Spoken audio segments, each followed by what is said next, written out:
Assalamualaikum warahmatullahi wabarakatuh. Pemirsa di mana saja Anda berada, selamat berjumpa kembali dengan channel YouTube Insan Dongeng. Pada malam ini saya Bang Elgi akan melanjutkan Dongeng Indonesia Hikayat Bayan Budiman bagian ke-8. Terima kasih kepada semua subscriber yang setia menemani. Selamat mendengarkan. Telah beberapa orang datang, seorang pun tiada yang boleh menawar bisanya. Makin bertambah-tambah sakitnya. Maka terlalulah sangat duka cita baginda laki istri oleh melihat hal anaknya. Maka baginda pun menyuruh memukul canang berkeliling negeri itu, seraya menyuruh memanggil segala anak raja-raja hulu balang, sekalian isi negara itu. Maka sekalian pun berkampunglah. Maka baginda pun memberi kurnia segala fakir dan miskin, serta menjamu segala anak raja-raja itu makan. Setelah selesai daripada itu, maka titah baginda, barang siapa yang dapat mengobati dan menawar bisa ular mematuk anak beta ini, maka beta berikan anak beta padanya, serta beta ambil akan menantu beta. Adapun tatkala baginda bertitah demikian itu, terlalu amat duka cita baginda akan anak kanda baginda itu, karena hanyalah seorang putra baginda itu. Kemudian daripada itu, maka baginda pun barulah teringat akan anak raja yang datang perhambakan dirinya itu. Lalu baginda suruh panggil. Setelah itu, maka anak raja itu pun datanglah menghadap baginda. Maka baginda pun bertitah, "Hei anakku, orang muda, adalah beta memanggil orang muda ini. Adakah orang muda ketahui menawar bisa orang dipagut ular supaya hilang bisanya? Karena anak beta itu sudah kena patuk ular. Maka sekarang tiadalah ia sadarkan dirinya telah beberapa lamanya. Maka jika siapa-siapa boleh mengobati dia itu, dialah akan beta jadikan suaminya."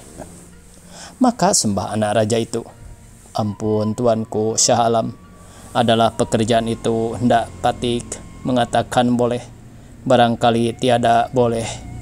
Adalah pekerjaan itu bukannya sebarang-barang pekerjaan. Patik pohonkanlah bertangguh dahulu, supaya patik kembali ke rumah patik, musyawarah dengan saudara-saudara patik itu." "Baiklah." Maka anak raja itu pun menyembah lalu keluar mendapatkan tolannya, mengatakan seperti titah raja itu. Semuanya dikatakannya kepada tolannya itu. Tolan di sini adalah sahabat karib ya pemirsa, atau sahabat biasa. Maka kata Khalis, dahulu Allah, kemudian Rasulnya, yang menawar bisanya ular itu hambalah. Maka anak raja itu berkata kepada Khalis, "Hei saudaraku, jika demikian marilah kita menghadap baginda, berteguhkan janji baginda itu." Maka ketiga pun pergilah menghadap baginda. Maka sembah Khalis, "Ya tuanku, sungguh seperti titah yang maha mulia itu. Duli Syah Alam berjanji tidak memberikan paduka anak kanda akan barang siapa yang boleh mengobati dia." Maka titah baginda, "Sungguhlah seperti titahku itu, tiadalah aku mungkir janjiku." Maka Khalis itu pun menyembah, lalu ia keluar pergi kepada anak raja itu. Maka dikabarkannya lah seperti titah baginda itu. Maka apabila sudah didengarnya itu, anak raja itu pun masuklah menghadap bersama-sama dengan Khalis. Oleh anak raja itu pun dibawanya masuk kepada tempat tuan putri. Maka oleh Khalis disuruhnya labuhkan kelambu tempat tuan putri itu. Khalis dengan anak raja itu pun masuklah kepada tempat tuan putri. Maka disuruh Khalis selimuti tubuh tuan putri itu. Hanya ibu kakinya itu keluar. Setelah itu maka segala orang yang menunggui tuan putri itu pun disuruhnya keluar semuanya dari dalam kelambu yang keemasan itu. Hanyalah Khalis dengan anak raja itu juga yang di dalam kelambu itu. Maka Khalis pun menjadikan dirinya seekor ular. Maka dihisapnya ibu kaki tuan putri itu 3 kali. Maka setelah keluarlah bisanya, maka dimuntahkannya pula 3 kali berturut-turut. Maka Tuan Putri pun terkejut bangun duduk. Setelah anak raja dan Halis pun keluarlah, lalu pergi menghadap ayahanda Tuan Putri itu, maka sembahnya, "Ya tuanku, paduka anakanda sudah afiat dengan takdir Allah Ta'ala." Maka Baginda pun amat sukacita melihat anakanda sudah sembuh itu. Lalu Baginda menitahkan Perdana Menteri memulai pekerjaan berjaga-jaga 40 hari 40 malam, bersuka-sukaan makan minum dengan segala permainan terlalu ramainya. Setelah genap 40 hari, maka anak raja itu pun dikawinkan dengan Tuan Putri. Maka Baginda pun memberi kurnia akan segala fakir miskin dan segala hulu balang penggawa sekalian. Setelah sudah, maka dinikahkan anak raja itu serta digelar Sultan Ahmad Johanshah. Lalu Baginda merayakan di dalam negeri itu akan ganti ayahanda Baginda.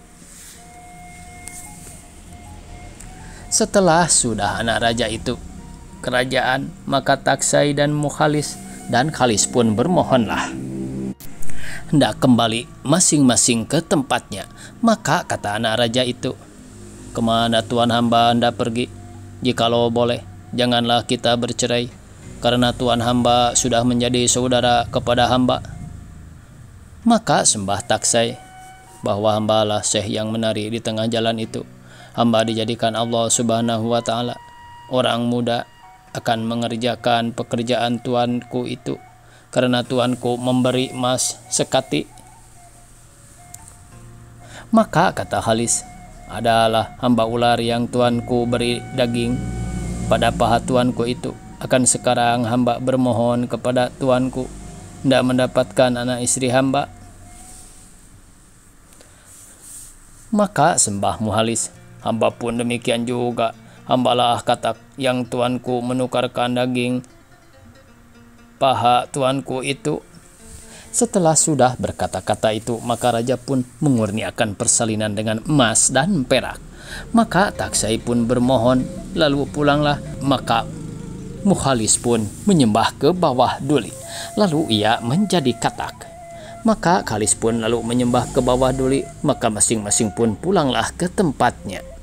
Maka kata Bayan, "Demikianlah binatang teguh kesetianya, akan hamba pun demikian juga. Ya Siti yang budiman, baiklah juga tuan pergi, karena anak raja itu ternanti-nanti juga." Maka Khojah Maimun pun berdiri hendak pergi berjalan, maka hari pun sianglah. Istri Khojah Maimun pun berbalik naik ke rumahnya, tiadalah jadi berjalan. Setelah hari pun malam dan orang pun tidur, maka istri Khojah Maimun datanglah kepada Bayan itu, serta katanya, "Hei Unggas, betapa juga bicaramu akan daku ini, karena penyakit berahiku ini makin sangat bernyala-nyala kepada wujudku. Adalah seperti kata syair, tiada berkelip lagi kelopak mata tatkala melihat, hingga berkelip adanya juga kelopak mata itu, makin bertambah-tambah rindu dendam adanya." Maka sahut Bayan, "Mengapalah tuan hamba datang kepada hamba? Maka hamba suruh pergi, tiada juga tuan hamba mau pergi. Apalah daya dan upaya hamba? Sungguh pun tuan hamba berahi, tetapi tiada tahu akan faedahnya berahi itu. Adalah seperti hikayat Seri dengan Ferhad, daripada berahinya sangatlah, maka keduanya mati dengan tiada berjumpa." Maka kata istri Khojah Maimun, "Betapa perih hikayatnya. Pergilah tuan hamba dahulu, esok harilah hamba berhikayat." Maka kata Bibi Zainab, "Berhikayatlah dahulu supaya suka hatiku." Maka dalam hati Bayan, "Baiklah, boleh hamba berhikayat. Dengan hikayat juga aku perlalaikan dengan pantun seloka itu, maka padamlah hawa nafsunya itu." Maka berceritalah Bayan akan cerita yang ke-9. Al-Kisah adalah seorang raja di negeri Hindi. Adapun akan raja itu terlalu amat adilnya. Maka ada gundik Baginda seorang, Sri namanya, terlalu baik parasnya, lagi pandai bijaksana. Maka Baginda itu pun terlalu kasih akan gundiknya itu jikalau belum memandang muka Sri itu. Belumlah Baginda santap. Seketika tiada dapat Baginda bercerai dengan Sri itu. Sebermula ada seorang hamba raja itu, Ferhad namanya, terlalu baik parasnya dan manis barang lakunya. Maka terlalu kasih Baginda akan Farhad itu, senantiasa hari ia pergi menghadap raja. Maka tiadalah lain perbuatannya Ferhad itu, hanyalah menulis juga pekerjaannya. Barang siapa berkehendak akan tulisan itu diberinya, maka pada suatu hari datanglah seorang dayang-dayang minta tuliskan sehelai ramal pada Ferhad itu. Maka ditulisnya syal oleh Ferhad sehelai. Terlalu amat baiknya tulisan itu. Setelah sudah makan diberikannya kepada dayang-dayang itu, maka oleh dayang-dayang itu pun dibawanya naik ke istana. Dilihat oleh Sri akan rupanya tulis ramal itu, maka katanya, "Siapakah yang menulis ramal ini?" Maka sahut dayang-dayang itu, "Ada seorang hamba raja Ferhad namanya, ialah yang menulis ramal itu." Maka kata Sri, "Mari aku suji." Maka oleh Sri disujinya, baharu sudah suatu penjuru ramal itu, maka raja pun datanglah. Maka titah Baginda, "Siapa yang menulis ramal itu?" Maka sembah dayang-dayang itu, "Ampun tuanku, adalah seorang patik itu Ferhad. Pacal ke bawah duli tuanku. Inilah yang menulisnya." Dan Sri menyujinya. Maka titah raja, "Terlalu baik tulisan Ferhad itu, tiadalah bersalahan lagi dengan pesujinya." Maka Sri pun berpikir di dalam hatinya, jikalau Ferhad itu jadi suamiku, alangkah baiknya. Setelah itu maka raja pun keluar kembali ke penghadapan itu, dihadapi oleh segala raja-raja, menteri, hulu balang sekaliannya. Maka pada tatkala itu Ferhad pun datang menghadap raja. Maka titah raja, Ferhad, tuliskan kami selai ramal baik-baik tulisannya." Maka sembah Ferhad, "Baiklah tuanku." Seketika itu juga ditulis oleh Ferhad dengan sungguh hatinya. Maka terlalu baik rupanya tulisan itu. Setelah sudah, maka lalu dipersembahkannya kepada raja. Oleh raja itu disuruh berikan kepada gundiknya Sri itu. Disuruhnya menyuji seperti tulisan itu. Setelah dilihat oleh Sri tulisan itu terlalu amat baik, maka Sri pun beralihlah di dalam hatinya hendak bersuamikan Ferhad, serta hendak melihat rupa paras Ferhad itu. Maka oleh Sri pun diambilnya tulisan itu, lalu disujinya. Setelah sudah disuji ramal itu, maka oleh Sri dipersembahkannya kepada raja. Maka diambil oleh raja itu, ditunjukkannya kepada Ferhad. Ferhad pun menyembah seraya menyambut tulisan itu. Setelah dilihat oleh Ferhad, terlalu heranlah ia melihat rupa suji itu. "Bagaimana rupa suji itu?" Titah raja, "Ampun tuanku, beribu-ribu ampun ke bawah duli yang maha mulia. Patik memohonkan periksa siapa yang menyuji ramal ini." Sri yang menyuji dia. Maka di dalam hati Ferhad, jikalau Sri itu jadi istriku, maka berbahagialah aku. Setelah sudah, Ferhad pun menyembah lalu berjalan keluar. Dan pada ketika itu Sri itu ada berdiri di tingkap mahligai memandang ke jalan. Maka ia melihat pada muka Ferhad itu. Sri pun bertanya kepada dayang-dayang, "Siapakah orang muda yang berjalan itu?"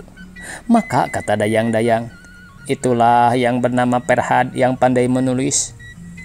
Maka beralihlah Sri melihat rupa Ferhad. Maka pada suatu hari tiada diketahui raja, diambil oleh Sri sehelai sapu tangan terlalu baik sujinya itu. Maka diambilnya pinang dan sirih tembakau dengan selengkapnya, dibungkusnya di dalam sapu tangan itu, diunjukkannya kepada dayang-dayang itu. Katanya, "Aku mempunyai salam doa kepada sahabatku itu." Lagi diambil oleh Sri sehelai ramal, maka diberikannya kepada hambanya. Maka dayang-dayang itu pun pergilah kepada Ferhad diunjukkan bungkus itu serta disampaikan salam doa Sri itu. Ramal itu pun diunjukkan, maka kata dayang-dayang itu, Sri meminta tuliskan kepada Tuan hamba. Oleh Perhad dengan segera ditulisnya ramal itu dengan suka hatinya hingga genap 10 hari lamanya ia menulis itu. Sudahlah ramal itu, maka ramal itu pun diberikannya kepada hamba Sri itu.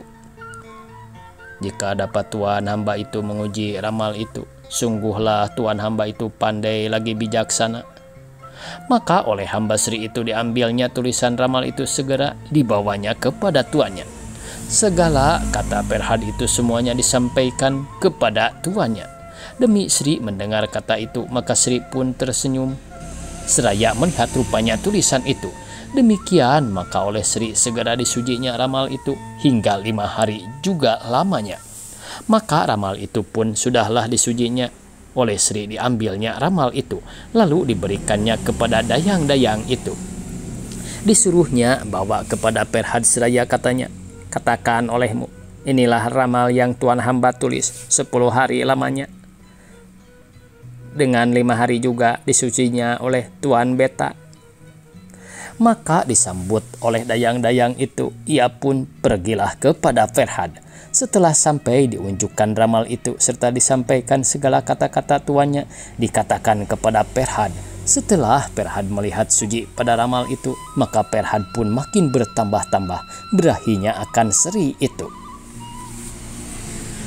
Pada suatu hari Perhad pun masuk hendak menghadap raja, maka Sri pun ada mengintai daripada pintu maling itu.